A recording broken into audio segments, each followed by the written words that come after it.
Boa noite. Boa noite não, né? Não sei o horário que vocês vão assistir.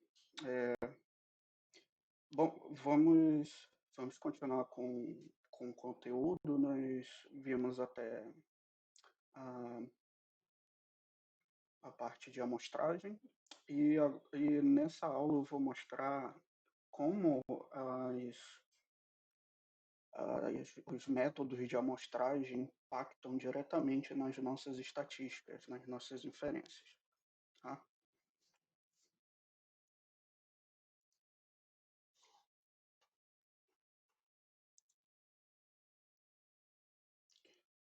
Eu vou, eu vou usar um conjunto de dados. Esse conjunto de dados ele possui dados de 10 mil clientes de uma financeira, tá? São dados de uma financeira real, tá? E ela tem algumas variáveis. É,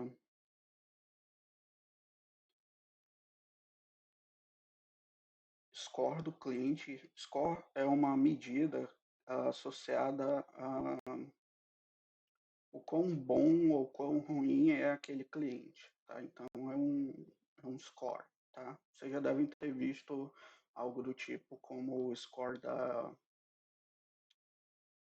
Serasa, que é bastante divulgado, né? Você tem ali a sua pontuação e conforme a sua pontuação você tem disponibilidade de crédito e cartões de crédito e outras linhas de financiamento e crédito, tá? Então essa financeira ela fazia o seu próprio score. Outras eh, informações era o dia de atraso, era quanto tempo a pessoa estava com o contrato dela atrasado, né? Então, eh, quantos dias ela deixou de pagar, né? Aquela prestação, a última prestação. E tem uma última variável que ela identifica se o grupo ele é liquidado ou pendente. O que significa liquidado? É que ele pagou todo o seu empréstimo e o pendente é aquele que não pagou nada, tá? Ainda está pagando ou que está em atraso, tá? E para isso tem um subgrupo, né? Que são as pessoas que não terminaram seus empréstimos, mas elas pagam é, estão pagando seu empréstimo e ou outras não estão pagando seus empréstimos, tá? Então, tem essas quatro variáveis nesse conjunto de dados. Então, como é que a gente faz o trabalho estatístico? A primeira coisa é definir a população. Nesse caso, a população são todos os clientes dessa financeira, tá? Eu poderia definir como a população como os pessoas que não são clientes? Não, porque o objetivo desse trabalho em específico é analisar o comportamento dos clientes da financeira em relação às pendências. Então, em relação ao objetivo desse trabalho, a minha população é somente os clientes. Se eu fosse fazer uma campanha de marketing, por exemplo, aí sim eu incluiria não clientes como parte da minha população, né? Novos possíveis clientes, mas não é esse o caso aqui. Então, nesse caso, a nossa população é, são os clientes da financeira. E esse número está fechado, são aqueles 10 mil clientes. Tá? E que tipo de população é essa? Como são 10 mil clientes, é uma população finita, tá?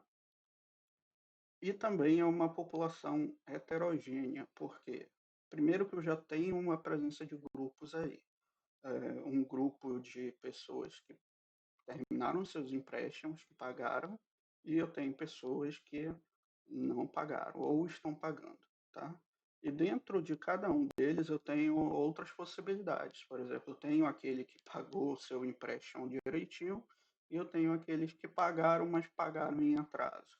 Eu tenho os que ainda estão pendentes e que estão regularizados, mas eu também tenho os pendentes que não estão regularizados. Então, o comportamento desses clientes é, é natural esperar que ele seja bastante heterogêneo. Até porque você, em relação a financiamento, você tem perfis diferentes de clientes, por exemplo. Essas microfinanceiras, elas têm aposentados que têm um comportamento, elas têm servidores públicos, que é um comportamento diferente, tá? Por exemplo, desses grupos, eles podem estar ou não em desconto em folha. Então, por exemplo, quem é descontado em folha nunca vai ficar pendente, desculpa, nunca vai ficar com atraso, né? E, e outras situações, tá? Então, também tenho pessoas CLT, né?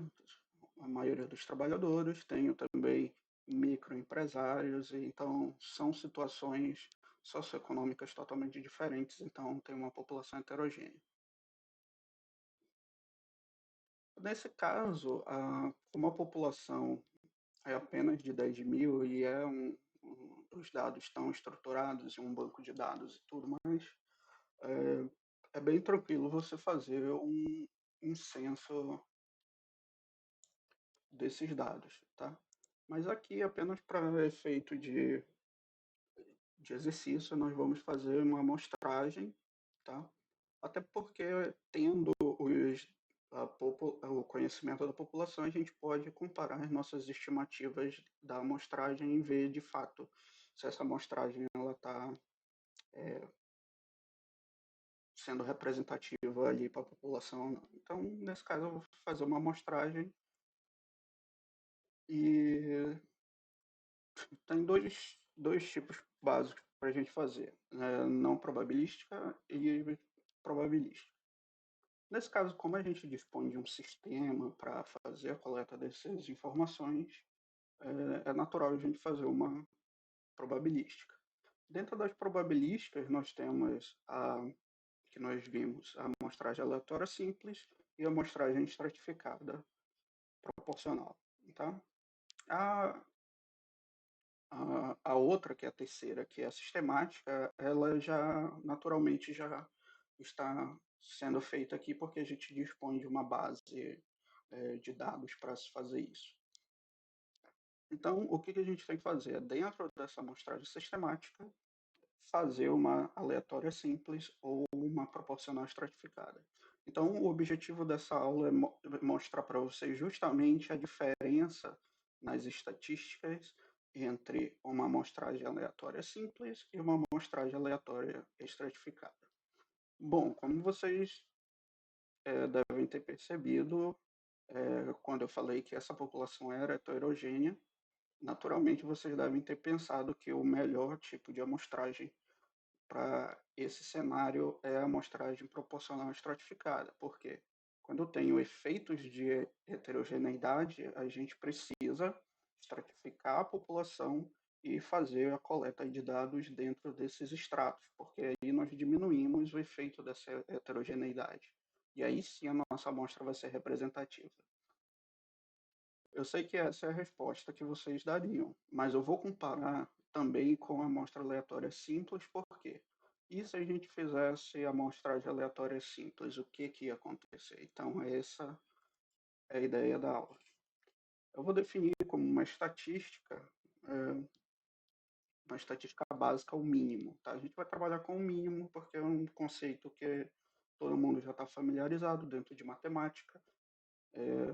Eu ainda não defini o que é uma estatística, mas vamos trabalhá-la como sendo uma função, né, que eu vou aplicar à minha amostra. E, de fato, essa é a definição de estatística. Então, eu tenho aqui a minha estatística, que vai ser o mínimo da população.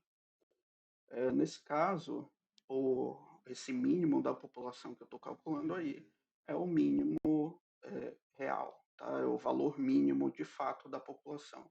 E o que nós queremos é, através do método de amostragem, chegar o mais próximo desse valor de menos 82,9826, tá?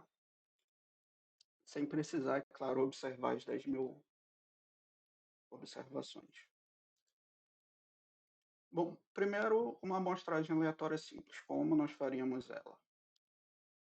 Primeiro, a gente precisa definir o tamanho dessa amostra. Tá? E para definir o tamanho dessa amostra, nós temos dois parâmetros muito importantes a ser levado em consideração, e eles obrigatoriamente, em qualquer pesquisa que você for fazer, você tem que definir qual é o valor que esses dois parâmetros que você assumiu na sua pesquisa. Em casos de pesquisas eleitorais, por exemplo, que vocês devem estar vendo aí no jornal,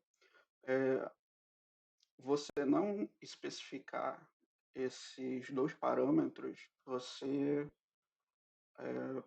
é multado pelo TSE, tá? A multa é de R$ 100.000 para o estatístico, tá? Para o estatístico que assinou o trabalho.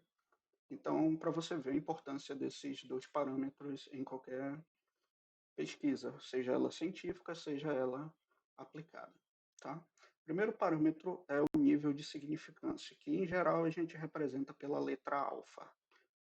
O nível de significância é uma taxa, ou seja, uma espécie de probabilidade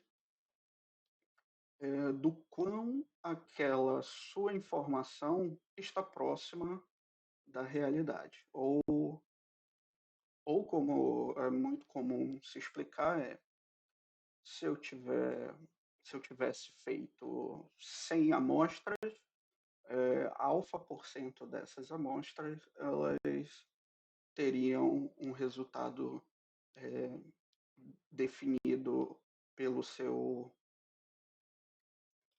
pelas suas estatísticas, tá? É um conceito bastante complexo, esse nível de significância, e claro que é um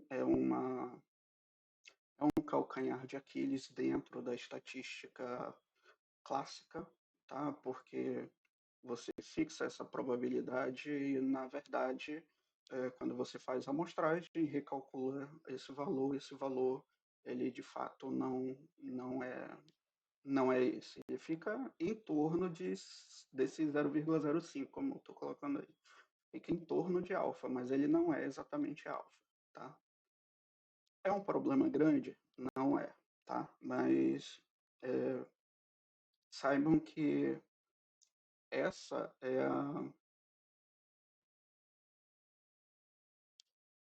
seria a interpretação dele ou a validade dele em um meio, tá? A validade dele está mais, a interpretação dele está mais associada à teoria da decisão. Ele seria, na verdade, a sua probabilidade de você tomar uma decisão errada, dado que aquela decisão que você deveria tomar era correta. Então, por exemplo, eu tenho que tomar uma ação,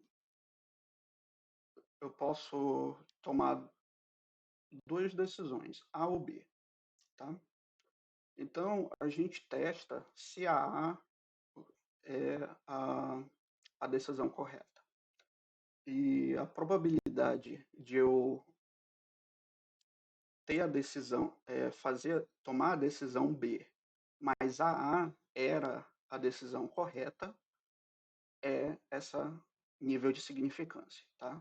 Então, isso daí seria a probabilidade de eu decidir rejeitar que A é a minha decisão correta, quando na verdade ela é a decisão correta, tá?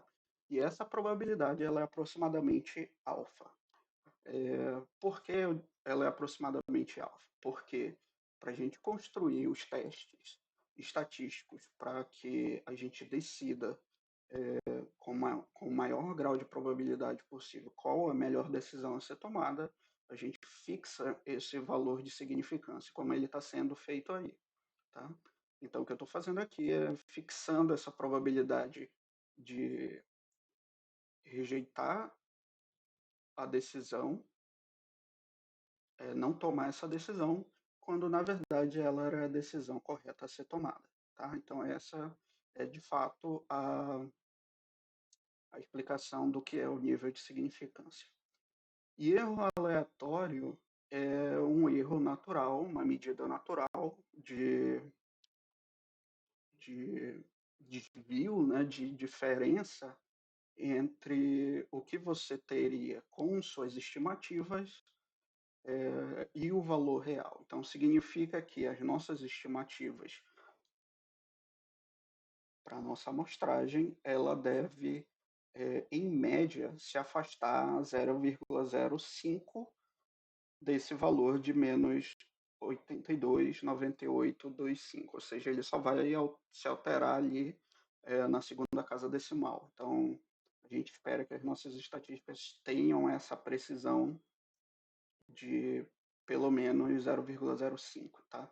Então, esse erro associado ele está muito relacionado com a precisão da tua amostragem. Então, é de fato que quanto mais precisão você quer, ou seja, um erro menor, maior vai ser a sua amostra. Lembram do experimento da foto do cachorro?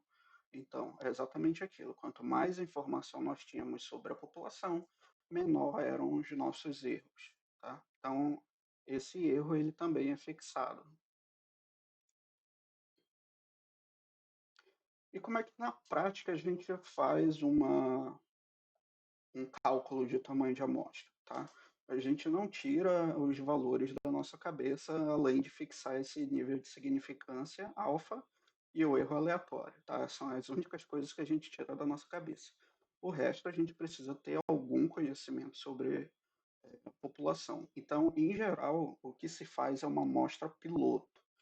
A amostra piloto é uma amostragem que você não se preocupa muito com o tipo de amostragem, tá? E nem com o tamanho dela. Você define o tamanho dessa amostragem do jeito que você achar melhor, tá? O mais conveniente possível, tá? Nesse caso, eu defini minha amostra piloto como tendo o tamanho 100. E a partir dessa amostra piloto é que eu vou ter as minhas primeiras inferências para eu poder calcular o tamanho de amostra e aí sim eu fazer o processo de amostragem. E no final, fazer as inferências novamente. Tá? Nesse caso, a gente sempre precisa definir uma variável como sendo a variável principal ou a mais importante do seu trabalho. Nesse caso da, da financeira, ela pode ser duas variáveis. A score, que é a qualidade, né, do meu cliente, e o grupo, eu posso estar interessado no grupo, eu posso estar interessado em saber como é o perfil dos clientes que pagam, o perfil dos clientes que não pagam. Então, essas duas seriam duas candidatas diretas a serem nosso grupo. Desculpa, nossa variável principal para essa amostra piloto. Tá? Eu vou começar supondo o score. Tá? O score ele é uma medida nos reais.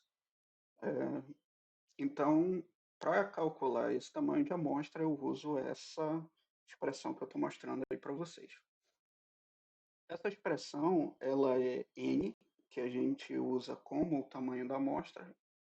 Tá? O tamanho da amostra vai ser igual a essa expressão, que é z de alfa sobre 2, sigma, tudo isso elevado ao quadrado, dividido por e ao quadrado. O que significa cada uma dessas coisas?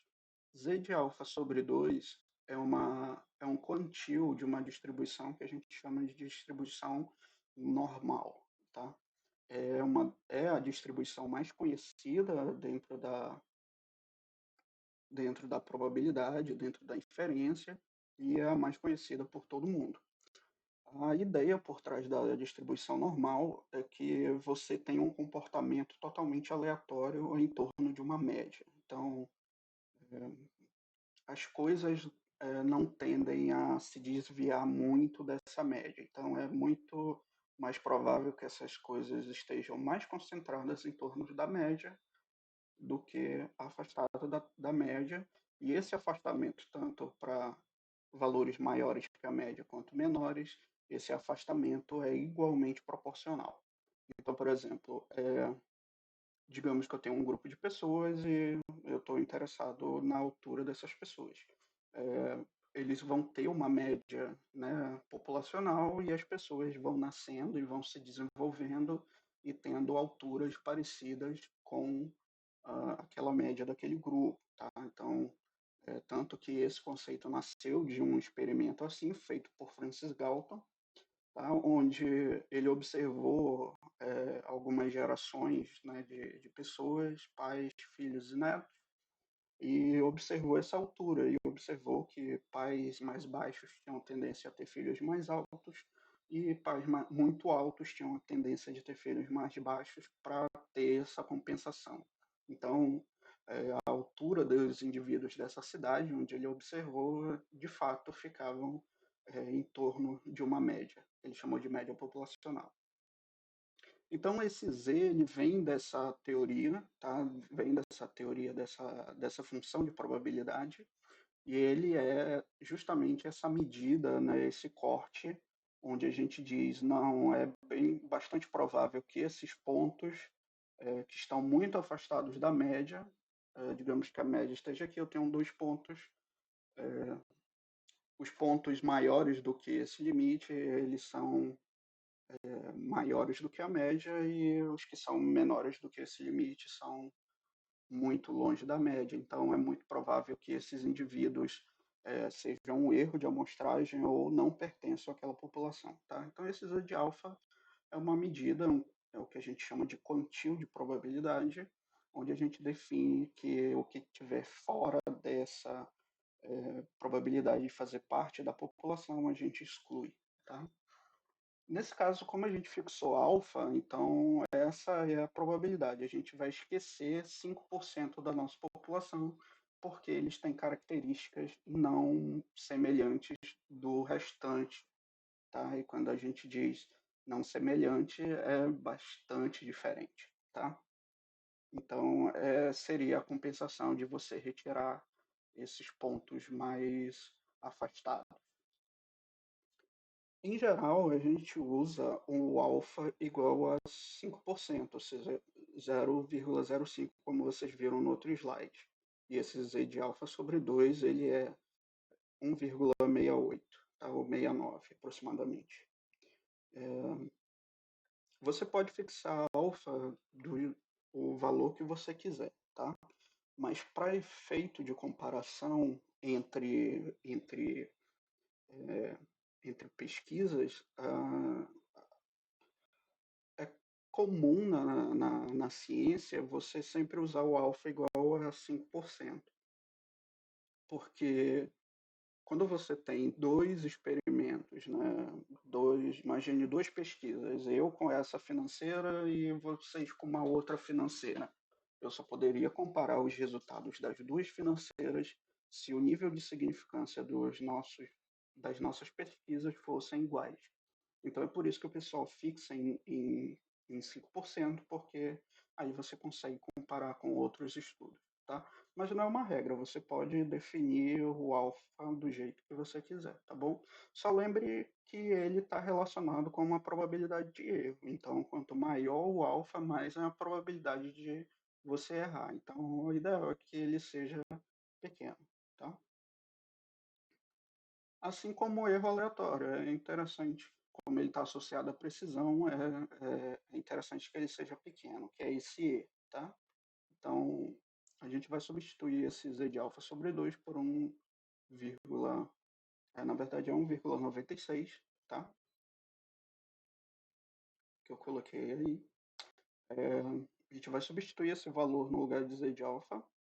E o que a gente precisa é justamente esse sigma. Esse sigma é o que a gente não tem e o que a gente vai extrair diretamente da amostra piloto. Esse sigma, ele é definido como o desvio padrão ah, das observações. Tá? Eu ainda vou definir o que é um desvio padrão, mas entendam ele, por enquanto, como sendo uma medida do quão heterogeneidade desses dados, tá? Quanto maior sigma, mais heterogêneos são esses dados. Quanto menor esse sigma, mais homogêneos são esses dados, tá? Então, esse sigma, ele mede justamente isso. Então, meu sigma aqui foi 52,96, e aí eu vou substituir lá na expressão, onde aquele z é 1,96, esse sigma vai esse 52,96 aqui, faço essa multiplicação, eleva ao quadrado e divido pelo 0,05, que é aquele nosso erro aleatório ao quadrado, tá? Então, o meu tamanho da amostral é esse número aqui absurdo, que é 4.311.198. O que está acontecendo? Como é uma amostra muito heterogênea, esse valor 52 é um valor alto para essa amostra. E também nós colocamos uma precisão muito pequena e um sigma também muito pequeno. Então, o que a gente faz? A gente não aumenta, em geral, a gente não aumenta essa probabilidade de erro, que é o alfa, né? Que a gente chama de nível de significância. A gente controla esse erro aleatório, que é justamente a precisão. Então, a gente aumenta, né, a precisão dos nossos dados até ter um tamanho de amostra que seja mais adequado. Lembrem daquele quadro onde eu colocava quando a, a amostragem era preferível pelo censo. Então, lá tinha pontos onde a gente levava em consideração o tempo de execução de um projeto, custo financeiro, tá?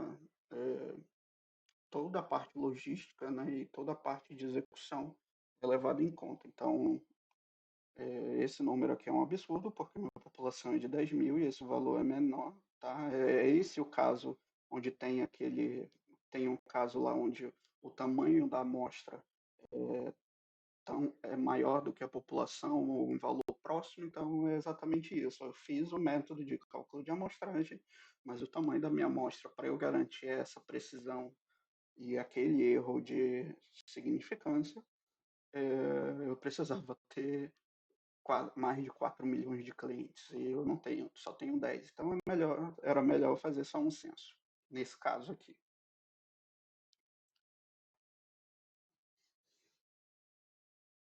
A outra forma é nós trabalharmos com a variável grupo. Percebam que o score e grupo são duas variáveis distintas. Score, como é uma medida na reta e é um valor, né, apresentado numericamente, logicamente ele é uma variável numérica, tá? Nesse caso, contínua. Mas o grupo não, o grupo são coisas definidas, limitadas, então eu posso simplesmente, ela de fato é uma variável qualitativa, ou seja, não é numérica, tá? E entre as duas, ela seria a nominal, né? Porque eu não tenho. Se bem que eu poderia definir uma ordem hierárquica aí entre. Eu prefiro clientes que me paguem do que clientes que não paguem, tá? Mas esse tipo de abordagem, esse tipo de trabalho é muito complexo de ser feito na prática, porque você muda muito as estruturas teóricas assim, das principais técnicas que você vê naturalmente por aí, tá? Como a gente não vai trabalhar nenhuma técnica muito avançada, então o ideal é você fugir um pouco dessa questão de ordenação, porque você precisa de uns recursos matemáticos bem mais evoluídos e é difícil você encontrar até literatura para ler sobre isso, tá? Você não vai encontrar num livro de estatística básica, por exemplo. Você vai ter que ler artigos em outro idioma para poder chegar até esse tipo de informação. Então, como é que a gente calcula o tamanho da amostra usando a variável grupo? Como ela é nominal, então eu vou trabalhar aí com a medida de proporção. Então aquela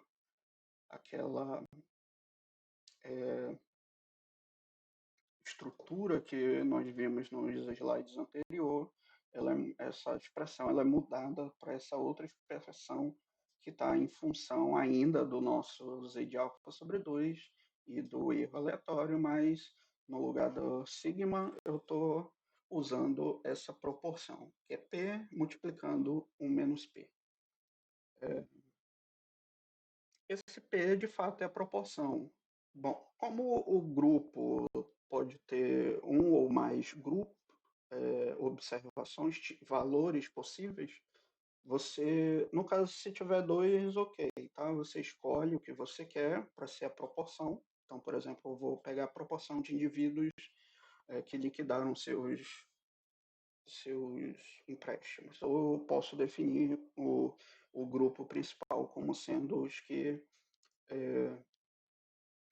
ainda estão pendentes, tá? O que você tem que fazer nesse momento é definir a sua observação principal, tá? Nesse caso, quando tem dois é fácil, pode ser só qualquer uma das duas, mas quando você tem mais de dois, aí você tem que escolher um e não é que você vai calcular a proporção, digamos que eu tenha três, então eu não vou calcular eu tenho a proporção dos três, mas eu defini esse aqui como sendo o meu grupo, a minha observação principal. Digamos assim, são pessoas que, vamos dizer assim, são pessoas que liquidaram seu empréstimo, pessoas que estão pendentes, mas estão em dias, e pessoas que estão pendentes e estão em atraso. Então, eu posso definir, por exemplo, os liquidados como sendo o nosso principal e eu calculo a proporção ele em relação ao todo, tá? O mesmo caso seria para os outros. E aí, calculando essa proporção sobre a amostra piloto, eu obtive um valor de 0,26. E aí eu faço o cálculo de amostra, e aí sim o cálculo de amostra dá um número muito mais, é, como eu posso dizer, mais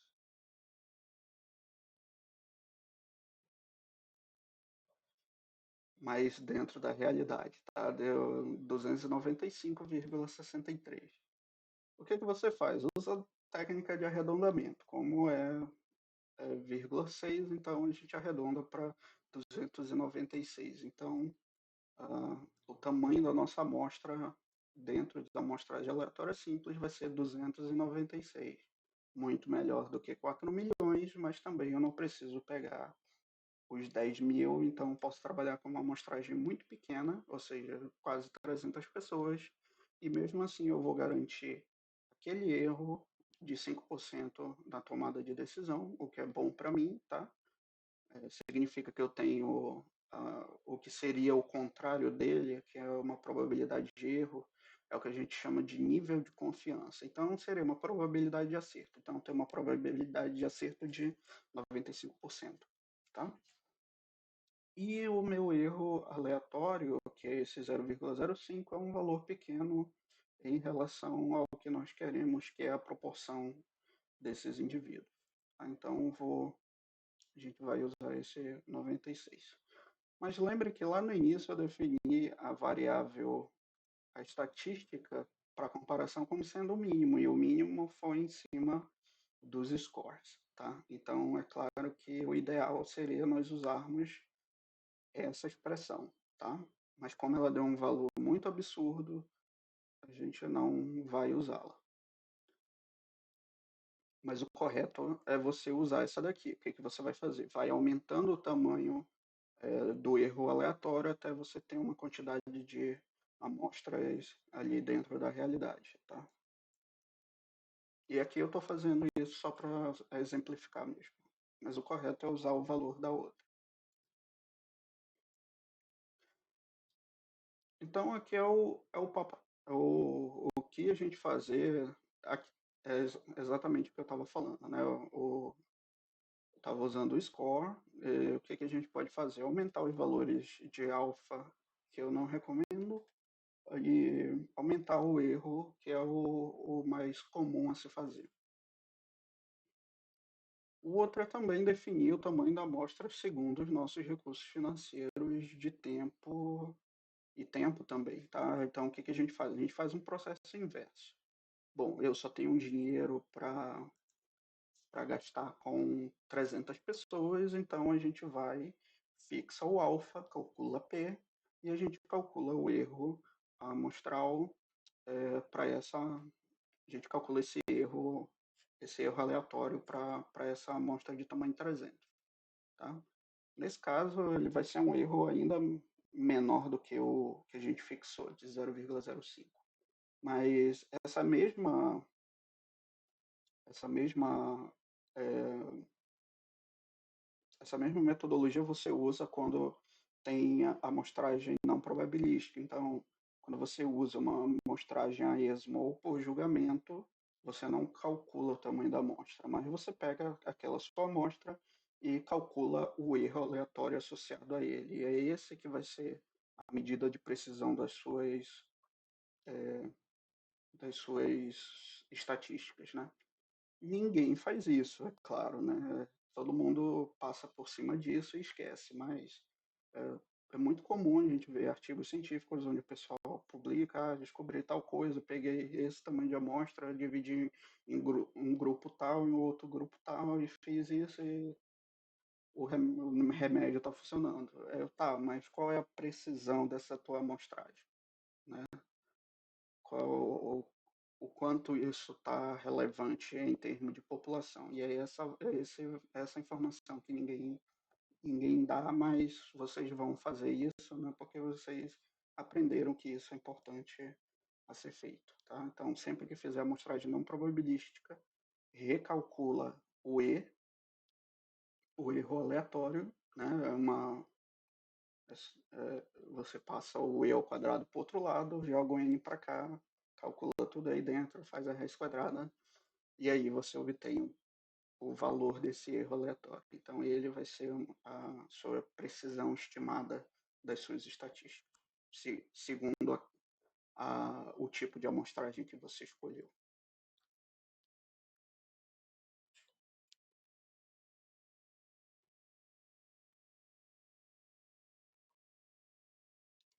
Tá. O tamanho da amostra é relativamente pequeno, e isso implica que, então, basicamente comparando entre as duas, né? A que foi usada por score e a outra por grupo. O primeiro foi um valor absurdo que a gente não teria recurso financeiro nem tempo de fazer isso. Então, o ideal era mexer no erro aleatório até encontrar um valor que seja satisfatório. O segundo método, que implica? É um número muito pequeno, era 296, a minha população é de 10 mil, então eu vou ter recursos financeiros e de tempo mínimos, tá? Então essa é a ideia de você fazer o cálculo de tamanho de amostra, porque eu poderia, não, pô, é 10 mil pessoas, eu vou pegar 1.000 porque eu acho que é razoável ali pegar pelo menos 10% das pessoas. Não, menos de 300 já é o suficiente, entendeu? Então, você estaria desperdiçando dinheiro com 700 amostras, tá? Nesse caso aqui, tranquilo, mas em outros casos, por exemplo, onde se tem é, custos de obtenção, como material químico, você tem custo com pessoas, custo de RH, ou você paga para as pessoas fazerem parte da sua amostra, é, você está desperdiçando dinheiro. Então, o cálculo de amostragem ele serve justamente para isso, né? Para você ter uma ideia de qual é o valor de tamanho de amostra que seja significativo e você ainda ter uma ideia dos custos associados. Então, o ideal é sempre usar a metodologia, porque aí você otimiza tanto a questão de representatividade da amostra quanto o desperdício de recursos. Tá? É, e por ela ser pequena, também há risco da amostragem ser tendenciosa, tá? Porque eu estou usando uma amostra aleatória simples, então posso escolher 900, 296 pessoas que são exatamente do mesmo grupo. E aí eu não sei, não vou ter informação nenhuma, né? Então ela perde o caráter de representatividade dela. Então o que eu fiz aqui foi o seguinte: eu fiz um experimento onde a gente pode reproduzir a amostra 200 vezes. E eu fixei o tamanho dessa amostra em 43. Então significa 43? 43, tá? O tamanho da minha amostra é 43 e o que eu estou usando aqui é o mínimo. Então, eu observei 43 pessoas, calculo o mínimo, é uma só bolinha dessa. Então, cada bolinha dessa representa, cada ponto desse representa uma nova amostragem. Então, para a segunda bolinha, eu faço um novo sorteio, escolho outros clientes e aí calculo o mínimo do score.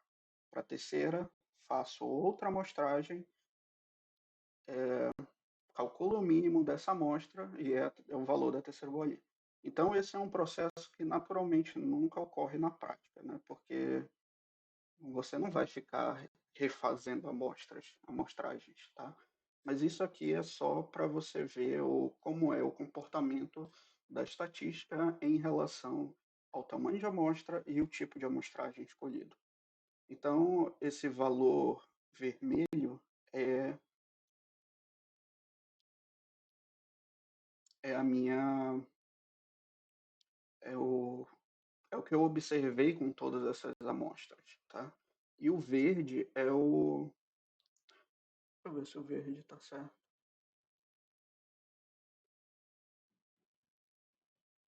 O verde seria o target que a gente quer, tá?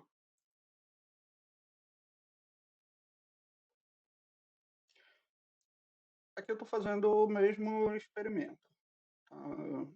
Só que eu não sei o que que era isso aqui, não. Mas não sei qual era a medida que estava sendo feita aqui. Mas tá, aqui sim eu estou calculando o mínimo, tá? Então você pode ver que cada valor desse, cada ponto aí seria o mesmo processo do método que eu acabei de explicar. E o vermelho é o verdadeiro valor da amostra.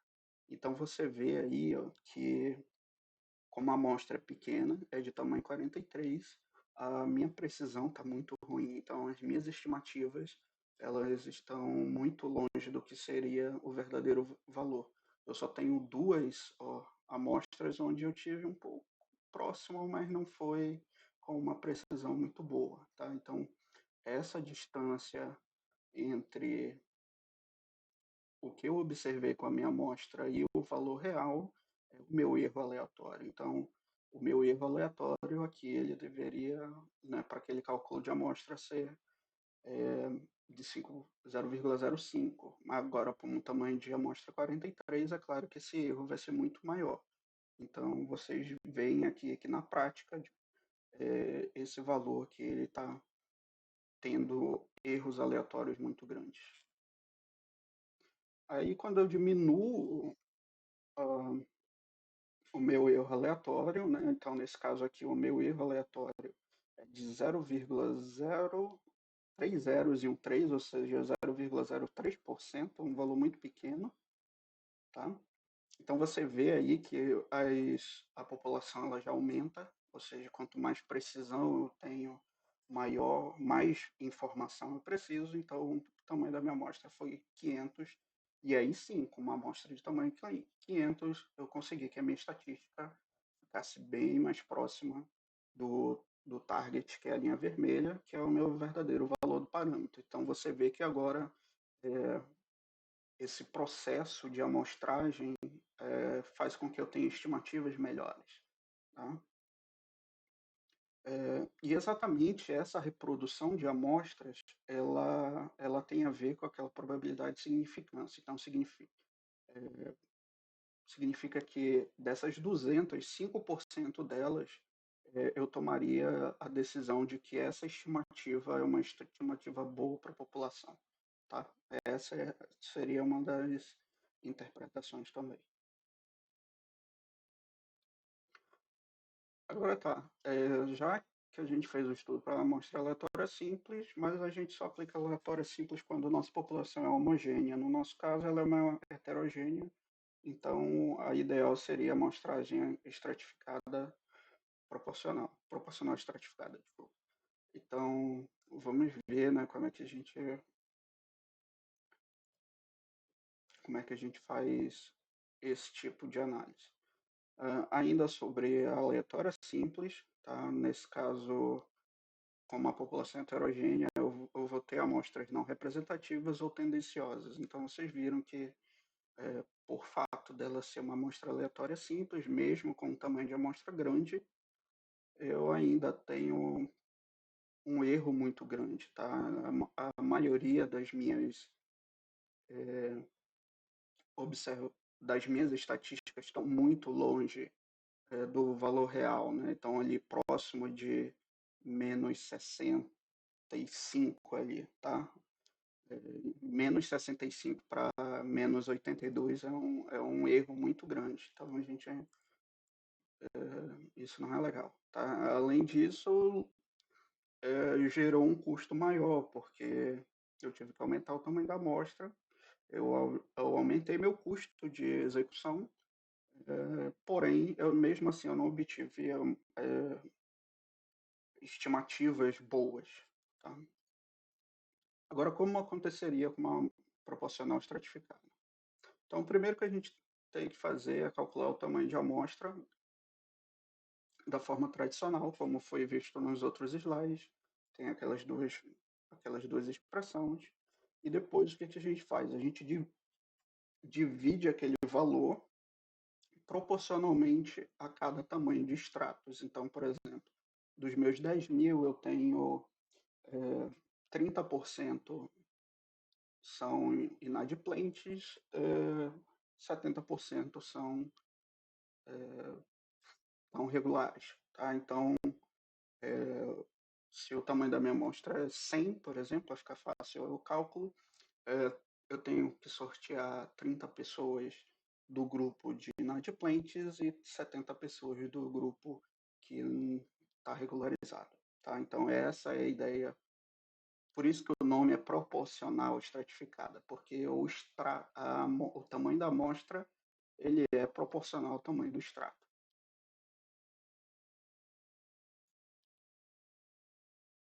Então aqui eu faço o cálculo do tamanho da amostra, deu 302 para uma amostra piloto de tamanho 100, e pego essa amostra piloto e aí eu calculo a proporção de cada extrato. Então tem os liquidados e pendentes, então os pendentes são esse 0,27, ou seja, 27%, e os liquidados são 73%, tá? Então, aquele valor de 303, tá? 303, arredondando, ele vai ser proporcional a esses valores que estão aí na tela. Então, o que eu fiz aqui? Esses valores é justamente o tamanho da amostra proporcional ao tamanho delas. O grupo zero, como representa 27%, eu vou observar aqui aproximadamente 82 pessoas. E o grupo um, que representa 73%, eu vou observar 221 pessoas. Tá? Então, é essa a proporção de cada um dos extratos que eu vou tomar de amostragem. Tá? Fazendo isso, eu garanto, né, que eu tenho observações, desculpa, eu tenho observações dos dois grupos, o que poderia não ocorrer lá na amostragem aleatória simples.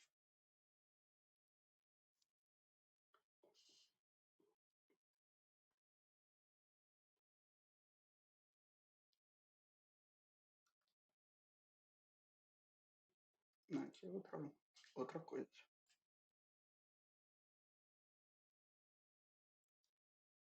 Tá, vamos lá ao que de fato lhe interessa.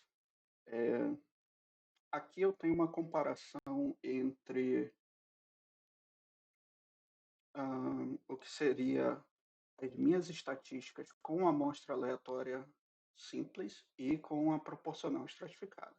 A proporcional estratificada é a que está em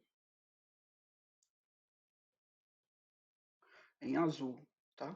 E a que está de cor preta, a linha de cor preta, é a amostra aleatória simples. Vocês podem ver que as azuis, elas chegam, ambas têm o mesmo tamanho de amostra, tá? Qual é o tamanho de amostra que eu defini? É um tamanho que a gente calculou aqui, que eu calculei aqui, de 302. Então, eles têm o mesmo tamanho de amostra, só que um eu faço o particionamento por grupo, o outro não. Então, o que que acontece? Ambos têm o mesmo tamanho de amostra e, mesmo assim, é, as estatísticas vindo de uma amostragem proporcional estratificada têm muito mais, produz mais valores próximos do real do que a amostra aleatória simples, tá? Vocês podem ver, eu acho que tá, vou ver se eu consigo fazer um zoom disso aqui, consigo. Então, olhem aqui, ó. Vocês podem ver que eu tenho mais pontos azuis mais próximos do vermelho do que da linha preta, tá? Então, isso, ó, aqui eu tive até uma...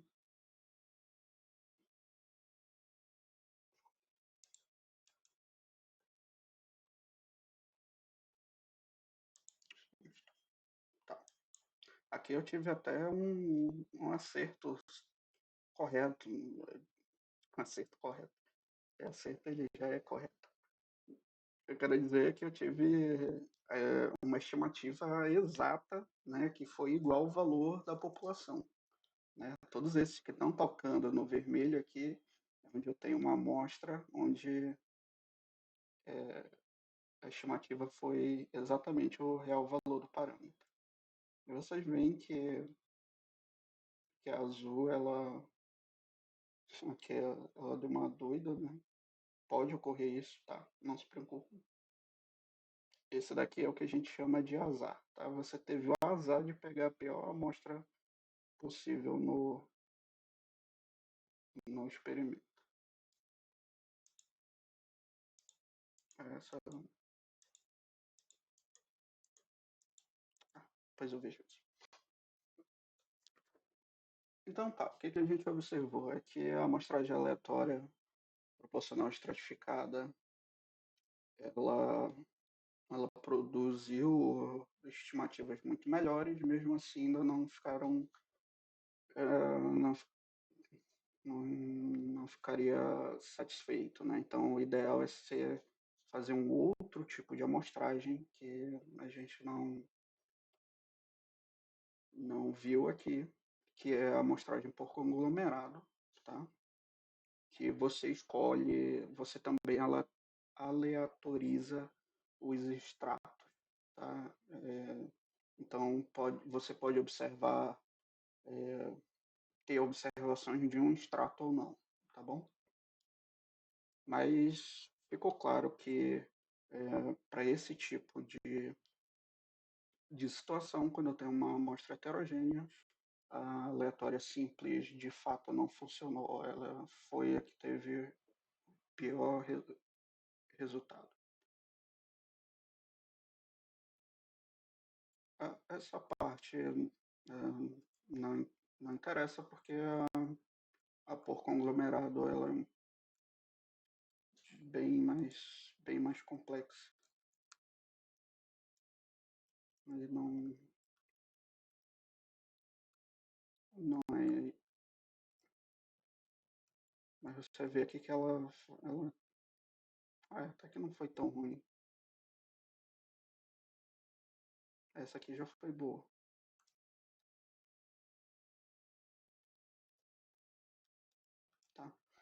Mas também é interessante porque vocês veem que tem outros métodos de amostragem, tem métodos muito mais sofisticados do que esses dois. Ninguém quase usa esses dois. Existem outros tipos de métodos muito mais sofisticados, mas eles são os mais básicos para a gente construir experimentos dentro da academia ou dentro de uma empresa. Então não se preocupem, eles vão servir muito bem na, na vida profissional, tá bom? Eu vou encerrar essa aula aqui. E a próxima aula sobre as medidas de centralidade. Agora sim a gente vai ver as principais estatísticas que a gente calculou em cima da amostra, tá? E como elas servem para nos gerar informação sobre o comportamento da população, que esse é de fato o ideal, né, o real objetivo de todo o trabalho estatístico. Então, a gente fica por aqui, até a próxima aula.